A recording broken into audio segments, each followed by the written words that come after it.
So good morning. So for those that do not know me in the room, my name's Brenda Martens. I'm the area channel manager for Crown Castle Fiber. And Michael Gill is one of our partner channel managers in South Florida. We're changing titles, so I got to remember everybody's new titles. And Vicki Paganis is here, but she had to step out for a bit. How many in the room knew or did business with FPL FiberNet before?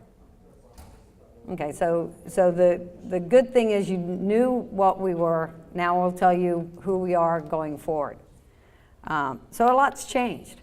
I think I was up in front of the group 2 years ago and we announced that we were being acquired by a company called Crown Castle, and we were like, who are they and what do they do? And the great news is that since they acquired FPL FiberNet, they've also gone out and they've acquired other companies. They went and they found some of the best fiber providers in the nation, and now they've rolled us all up under a new division called Crown Castle Fiber. And the strength behind Crown Castle is very significant. A little bit of our history, Crown Castle started as a tower company. So it was great. They had 40,000 towers throughout the United States. They started looking at how do you emerge into the metropolitan area, where you need the high density for the carriers. And they began doing a small cell deployment where we're putting antennas on the light poles and making the enhancement for the carriers. So our clients were the 5 large carriers. We are now diversifying and taking care of more than that by now bringing fiber to the infrastructure. And so we're a shared infrastructure company now. So, and actually we're superseding the towers by the 60,000 small cells. The other number that's up there is 60,000 route miles. Say that really quick. The reason we feel that we're in the great position that we're in today is as the IT of things explode, we're positioned to be at the forefront in the new highway for the use of driverless cars, etc. No longer can a company say, I'm going to do this driverless car technology and get to an area where you've got the little spinning circle. It just won't work. So the new highway is going to be the fiber that powers the technology.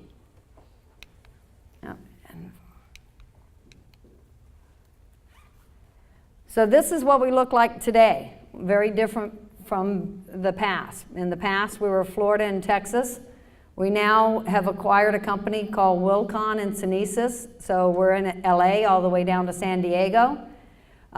We have future plans to light the dense fiber that we have in Northern Cal. We are in Texas and in Houston. We're putting, I think, a couple 100,000 miles of fiber in Houston right now. We have fiber in Atlanta, but it's not lit. So stay tuned. Next year, we're going to be a formidable player in Atlanta. We're actually, we have meetings up there next week to figure out all the data centers that we're building into and how we light the fiber that we already have there. Florida continues to expand. We just have a beautiful footprint. Sarasota, if anybody does business on the West Coast, we're in every metro. So from Fort Lauderdale all the way up to Tampa, we're in Tallahassee, Jacksonville, and then the Northeast. When you combine Light Tower and Fiber Tech, which Light Tower acquired, you now own the Northeast. When you zoom down, and right now our website's being modified, but you can zoom down to the street level and see our fiber. It's just an amazing story. 25,000 lit buildings, and we're going to own the asset. There's no plans, now that Crown's in this business, and they've seen that the shared infrastructure of, hey, we've got to give the carriers the fiber. What else can we do with it? Another area that we're eventually, I'm going to champion to have the partners involved in is DAS deployments and stadiums and things like that. So we'll talk about that at the next meeting when I get that approved. What's changed, we've actually added some products to the portfolio, especially in the Northeast. We have video transport for the film industry. In LA, we're using that. We're using it up in the Northeast. Nothing's changed as far as those that were used to FiberNet. Our NOC is still here. We're still running the network. There's nothing that's changed other than now we have 2 other backup NOCs to back us up, and we own the asset. Crown has decided they like this business. Their business was changing, and they needed to find their new net revenue stream, and we're it, the fiber division of Crown. I'm going to skip that. So who do we sell to? And some of the things that have changed in Florida that we want to make sure you guys are aware of is they've made the buying decision down to the area level. We now have some programs called Own Your Own Growth. You guys bring us an opportunity in a multi-tenant building, we're not in there. We're going to be able to come up with a price point to allow your customer to be the first client in and not saddle him with the cost of the construction.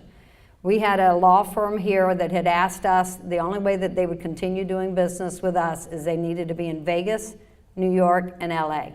We were able to use that program and light a tall, shiny building in LA and charge them like it was a non-net building. And so we're going to take care of the clients that have been with us, and we're going to grow with them, whatever it takes. We can type 2, but our preference is if we can build it, we're building it because we want to own it. And I think that's really, the key things that I wanted to discuss. Our channel team now can sell anywhere that you have a client. So in the past, some of you would bring us an opportunity in Texas and we'd say, hey, why don't you work with the channel manager in Texas? We no longer have to do that. We know the network and we can provide services anywhere.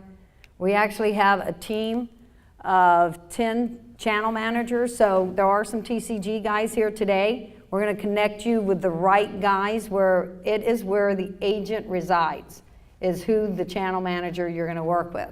I mean, the story and the change and what footprint we have, and we haven't stopped, right? We're going into LA, we've already got fiber there. We're going to own Southern Cal. We're going to own Houston. We're going to own Atlanta. And when we're done with that, we're already looking at what are the other metropolitan areas that we want to take over and be the dominant fiber provider there. And that's it.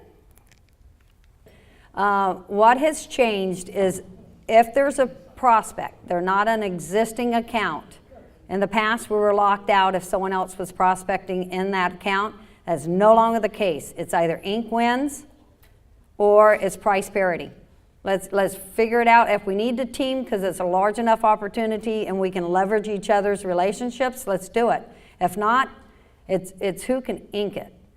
Now on existing clients, the team that sold the account has the first right of refusal on new opportunities.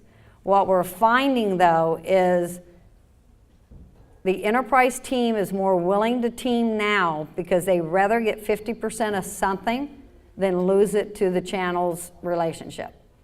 So what has really changed is we're not saying no to the partners anymore. We're saying price parity, we go in, and whoever has the relationship is going to win the business. That special pricing you used to give to the direct reps that we were never able to get, is that gone?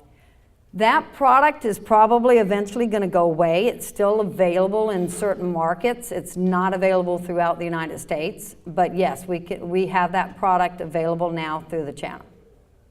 So that is probably the biggest change on the channel side, is the channel now has the ability to say, we're in it too.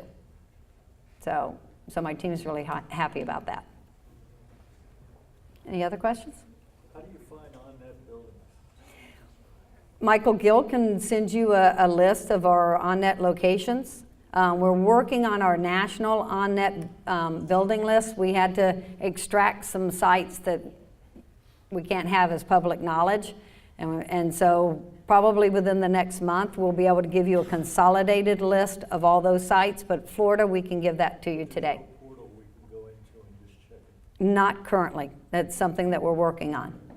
So yeah, we would love to get the 25,000 sites in you guys' hands as quickly as we can. We're also going to start providing KMZ files out to our partner community so that you guys can drill down and find the fiber. Do you have a quote, Vince? Yeah, so it's partners at crowncastlefiber.com.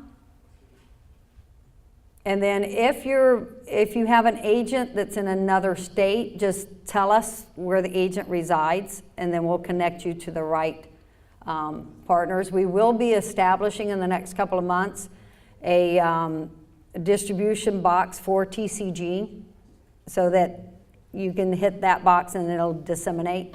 We're actually adding a channel sales support person to help us manage as our reps are out in the field spending more time with you guys face to face.